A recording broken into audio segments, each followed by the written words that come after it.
que vous allez bien. Aujourd'hui on se retrouve dans une nouvelle vidéo. Je voulais vous parler des caprices de nos tout petits. Pas pour faire polémique, mais simplement parce qu'en 2019, il y a encore des idées reçues sur les caprices de nos tout petits. Quand je dis tout petit, je vais vous parler des 0-1 an parce que moi ma fille vient seulement de fêter ses 1 an, donc voilà, on va rester sur cette tranche d'âge là.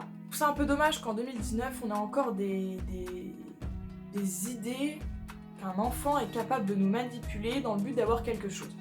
Voilà comment je définirais un caprice. Pour moi, c'est ni plus ni moins qu'une manipulation.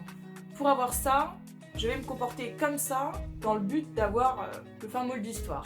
Un caprice, c'est aussi nous, adultes, lorsqu'on ne sait pas répondre aux besoins de l'enfant, lorsqu'on ne sait pas pourquoi il pleure, et ça nous agace, et du coup on se dit, bah, là, il est en train de faire du cinéma, c'est un caprice. Non, c'est pas un caprice. L'enfant n'est pas capable, je parle des 0-1 an, je me répète, mais l'enfant n'est pas capable, son cerveau n'est pas capable de manipuler l'adulte, c'est impossible. Il n'est pas capable, lui, dans sa tête, de se dire attends, je vais me mettre à pleurer, comme ça elle me portera, et puis du coup je serai dans ses bras, et si elle recommence à me reposer par terre, bah écoute, je vais pleurer. non, c'est impossible. Plus on va répondre aux besoins de l'enfant, moins il va pleurer. Alors, il y a plusieurs raisons pour lesquelles l'enfant peut pleurer. Raisons physiologiques. Alors, j'entends quoi par physiologique? C'est lorsque bébé a faim, lorsque bébé a soif, lorsqu'il est fatigué, lorsqu'il a sommeil, lorsqu'il a mal aux dents, lorsqu'il est malade. Une fois que on a répondu à ces besoins-là, on peut se pencher sur les autres raisons. Si vraiment on voit que bébé, il est changé, il est au propre, il a mangé, mais il pleure quand même, on va se pencher aussi sur les besoins émotionnels de notre enfant. Bébé a besoin de ses parents, il a besoin de savoir qu'ils sont là, il a besoin d'un câlin, il a besoin d'un bisou, enfin, c'est vraiment un besoin à ne pas prendre à la légère, c'est pas un caprice de vouloir être dans les bras de sa maman, bébé a besoin de son papa et de sa maman. Alors les meilleurs conseils que j'ai reçus, je crois que c'est laisse-la pleurer, elle va se faire les poumons, ou alors laisse-la pleurer parce que si tu la prends à chaque fois qu'elle pleure, elle va s'habituer.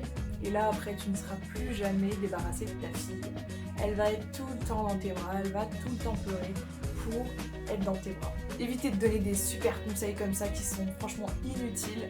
Si un bébé pleure, je le répète, c'est forcément compliqué. Un bébé ne prend pas le pli d'être dans les bras de ses parents.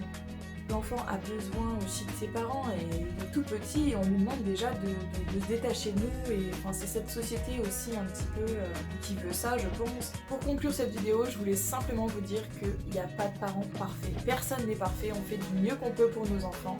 Et cette vidéo ne sert pas à vous faire culpabiliser si vous aussi vous pensez que vos enfants font des caprices ou si vous avez pensé que cette vidéo n'est pas faite pour vous culpabiliser, cette vidéo n'est pas faite pour faire du mal à quelqu'un, simplement pour donner mon avis sur les caprices des tout petits et j'espère qu'elle fera peut-être changer d'avis certains parents.